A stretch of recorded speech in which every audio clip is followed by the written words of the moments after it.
வணக்கம். காடேஸ்வரா கிச்சன்லேருந்து கலா பன்னீர்செல்வம். இன்றைக்கி நம்ம இந்த மாங்காய், பச்சை மாங்காயில் கேண்டி மாதிரி ஒரு இனிப்பு மாங்காய் எப்படி செய்கிறதுன்னு பார்க்கலாம். அது இப்போ நான் ஒரு மாங்காய் எடுத்துருக்கிறேன். அது எப்படி செய்கிறதுன்னு மாங்காய் எடுத்து சீவிட்டு கட் பண்ணிவிட்டு பார்க்கலாம்.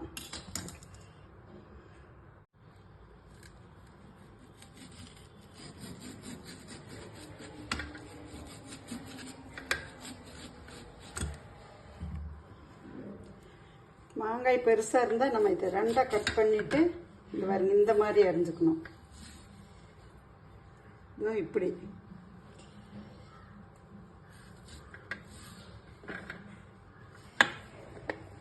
எல்லா மாங்காயும் கட் பண்ணிட்டேன். இது நம்ம இப்போ அடுப்பில் வச்சு ஒரு 5 நிமிஷம் ஃபுல்லாக வேகக்கூடாது, கொலன்னு வேகக்கூடாது. இப்படி அமுத்துற அளவுக்கு வேக வச்சு எடுத்துக்குவோம். தண்ணி ஊற்றி இங்கே பாருங்க வச்சுட்டேன். வேகட்டும் பார்க்கலாம். மாங்காய் வெந்துருச்சு. இங்கே பாருங்க, இப்படி அமுங்குனா போதும். உங்களுக்கு உடையக்கூடாது. மாங்காய் இப்படி குழியானா போதும். சீசனில் நீங்கள் இந்த மாதிரி ட்ரை பண்ணி பாருங்கள். குழந்தைகளுக்கு ரொம்ப பிடிக்கும். இந்த மாங்காய் பாருங்க வேக வச்சு வடிச்சு வச்ச தண்ணியை ரொம்ப சூடு ஆறக்கூடாது, கொஞ்சம் சூடாகவே இருக்கணும். இப்போ இதை ஒரு பாத்திரத்தில் மாற்றிட்டு சர்க்கரை உங்களுக்கு எவ்வளோ இனிப்பு தேவைப்படுதோ அந்த அளவுக்கு சர்க்கரை போட்டுக்கலாம்.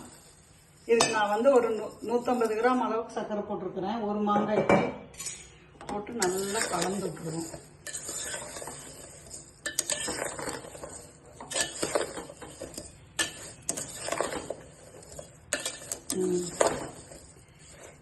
இதை அப்படியே மூடி வச்சிருவோம் 2 நாளைக்கு.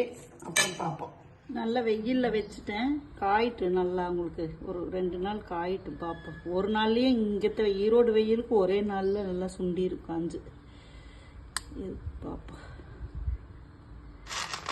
இது நான் 2 நாள் காய வச்சு நல்லா காஞ்சிருச்சு. இப்போ இதுக்கு நம்ம ஒரு 2 ஸ்பூன் சுகர் போட்டு நான் அரைச்சி வச்சிருக்கிறேன் மிக்சியில். அதை வருங்க இப்படி கையிலேயே போட்டு விட்டுறலாம். ஆனால் இந்த மாதிரி போட்டோம்னா எல்லா பக்கத்துலேயும் ஸ்ப்ரெட் ஆகிக்கும்.